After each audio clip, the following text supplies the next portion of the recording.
Hi Earth Signs, Taurus, Virgo, and Capricorn. Welcome po sa ating channel. At ito ay inyong Daily Gabay Tarot Reading for April 9, 2024.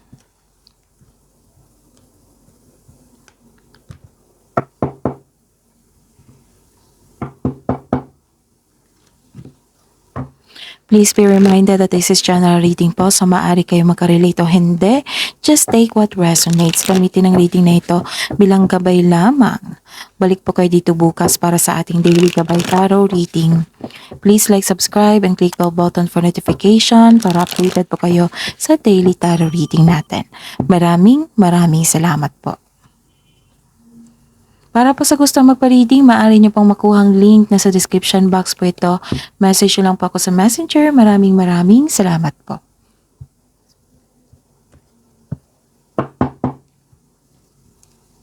Spirit Guide, mga ganap po sa araw na ito, April 9, 2024, para po kay Taurus, Virgo, and Capricorn.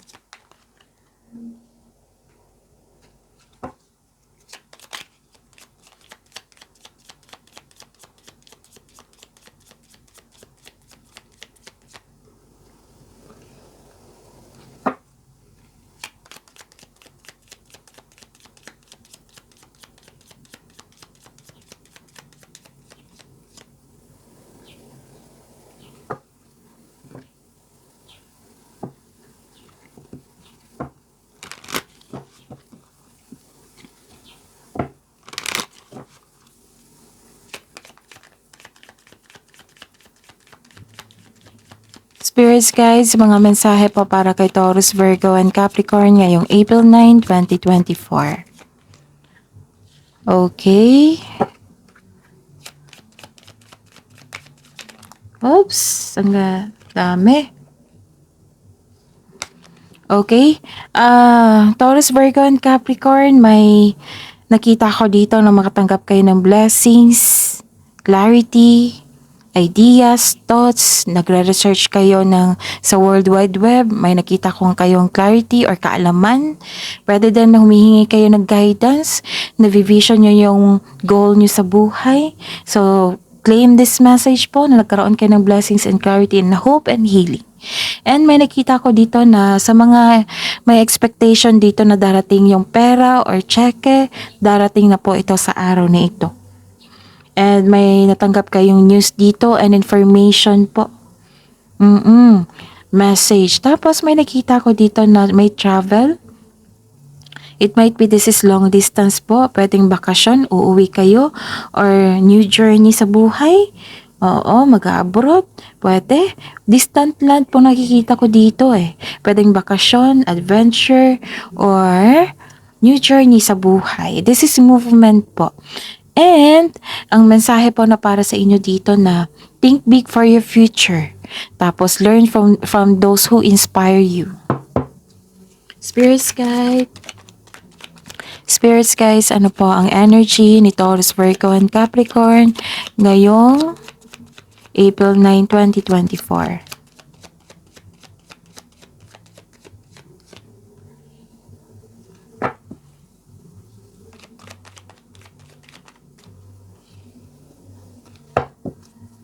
Spirits Guide, Career and Money po ni Taurus, Virgo, and Capricorn ngayong April 9, 2024.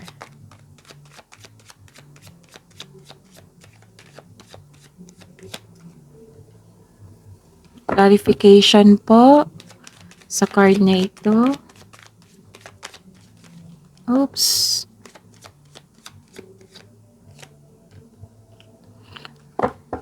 Spirits guys, love, self-love, partnership, and romance ni Taurus, Virgo, and Capricorn ngayong April 9, 2024.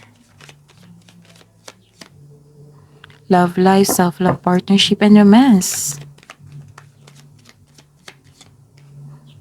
Okay, pasensya na kayo ha sa ingay. Hindi ko maiwasan yan kasi parang may nag-practice.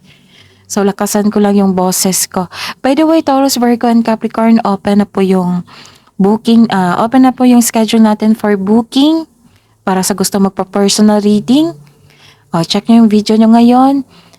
May sa What I meant is, sa baba niyan ng may description box po, may link pong nakapost dyan. I-click nyo yan and message me sa messenger.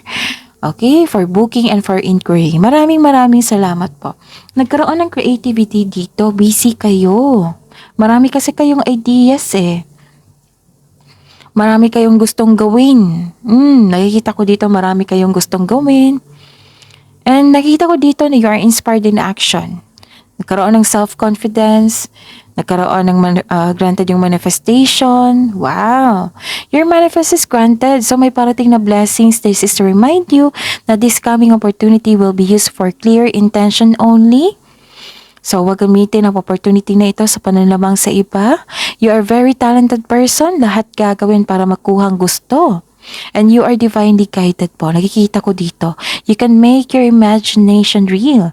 You're coming into your power, to your confidence. Ang ganda. So, ano pa? Okay. So, ayun. May concern kayo sa isang tao na very abusive. May taong hindi marunong magpahalaga dito. Okay? Maaring kausapin mo ito sa araw na ito. And sa career and money nyo po, may nakita ko dito sobrang busy nyo. Diba? Sabi ko dito na busy kayo. Nagkaroon ng hard work, nagkaroon ng productivity, nagkaroon ng movement. Transition. So this is a clarification of your cards here. So ito ay, anong tawag dito? Hard work at dedikasyon sa trabaho o negosyo for financial prosperity. Patuloy mo lang magsumikap. Nag-aaral ka ngayon ng new skill para ma-increase ang inyong income. Gumagawa ka ng passive income. Actually, nakita ko dito nag-study kayo para may makuha kayong karagdagang skills. Bagong kasanayan at kaalaman. Kapag ginawa mo ang gusto mo, nakikita ko dito na mamahalin mo yung trabaho mo. Nakikita ko yung tagumpay nyo dito nang dahil sa pagsusumikap at tiyaga. Okay. So, ayun, nagkaroon ng disconnection from your intuition. So, connect your intuition po. Nagkaroon ng, nag-overthink kayo.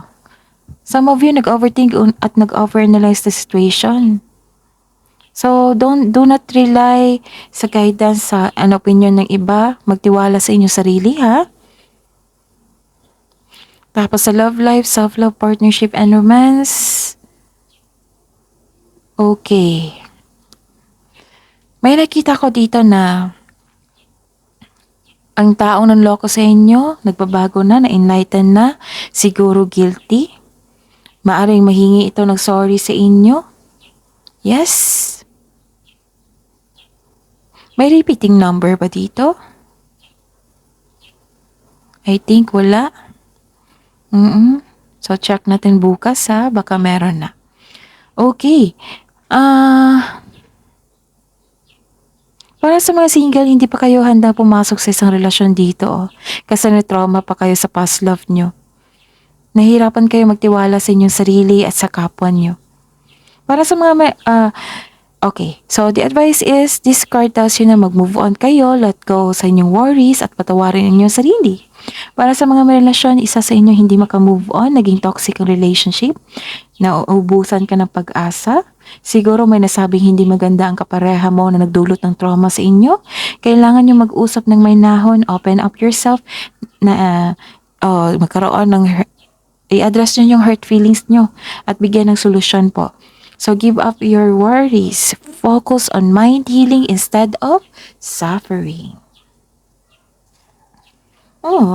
Focus kayo sa healing instead na mag-suffer kayo. Huwag niyo pahirapan ang sarili niyo. So, love message pa para sa mga single. Count your blessings. Baka napanghinaan kayo ng loob dito. So, mas maraming blessings na na-receive kaysa itong challenge na ito. So, like the yin-yang, symbol twin outer flames contain an aspect of each other's character with themselves.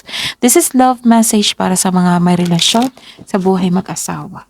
Kuha tayo ng wisdom message. You are being told unequivocally that it's time to get moving, move forward pa rin to. Your intention and take action towards making your dreams a reality. You have a door in front of you. Trust your instincts here. Kailangan nyo mag-connect talaga sa intuition nyo. Taurus, Virgo, and Capricorn. So hold the highest vision for your life. You now possess the ability to move past any hurdles. Spirits, guys, angels, archangels, guardian angels, message po para kay Taurus, Virgo, and Capricorn ngayong April 9, 2024. And this is message from Lady Gaia. Your challenges are lessons, your love, and welcome to Earth. So that is your reading, Taurus, Virgo, and Capricorn for today, April 9, 2024. Please like, subscribe, and click the button for notification para updated po kayo sa daily tarot reading natin. Maraming salamat po.